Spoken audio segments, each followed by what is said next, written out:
शहर की सुबह आज कुछ अलग थी। हर तरफ एक अजीब सी बेचैनी फैली हुई थी। लोगों के बीच केवल एक ही चर्चा चल रही थी। सूरज अचानक शहर छोड़कर क्यों चला गया? किसी को समझ नहीं आ रहा था कि आखिर ऐसा क्या हुआ कि सूरज ने बिना किसी को बताए यह बड़ा फैसला ले लिया। उसके करीबी लोग भी हैरान थे। जिसने हमेशा हर मुश्किल का सामना डटकर किया, वह इस तरह अचानक गायब कैसे हो सकता है? दूसरी तरफ आकाश की जिंदगी में एक ऐसा तूफान आने वाला था जिसकी उसने कभी कल्पना भी नहीं की थी। उसे बिल्कुल अंदाजा नहीं था कि सूरज के जाने के बाद हालात इतनी तेजी से बदल जाएंगे। शुरुआत में सब कुछ सामान्य दिखाई दे रहा था, लेकिन धीरे धीरे कई ऐसे संकेत मिलने लगे जिन्होंने आने वाले खतरे की तरफ इशारा करना शुरू कर दिया। आकाश को लगातार अजीब फोन कॉल्स आने लगे।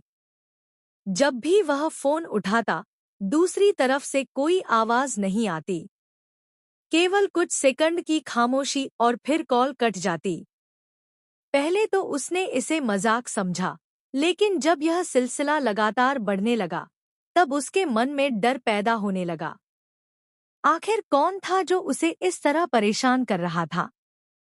इसी बीच शहर में एक रहस्यमयी शख्स की एंट्री होती है। उसका चेहरा किसी ने साफ नहीं देखा था।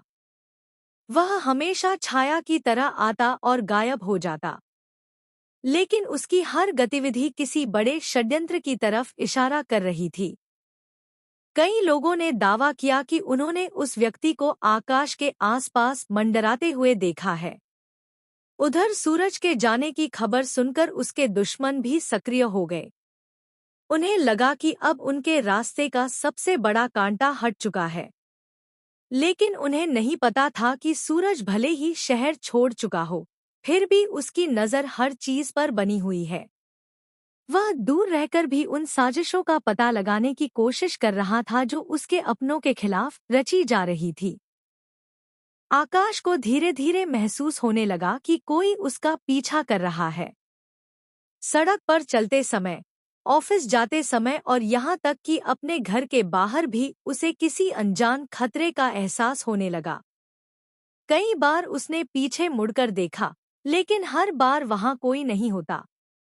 यह डर अब उसकी जिंदगी का हिस्सा बनता जा रहा था। एक रात हालात और ज्यादा डरावने हो गए। तेज बारिश हो रही थी। सड़कें लगभग सुनसान थी।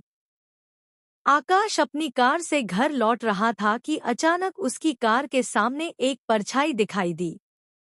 उसने तुरंत ब्रेक लगाया। जब वह बाहर न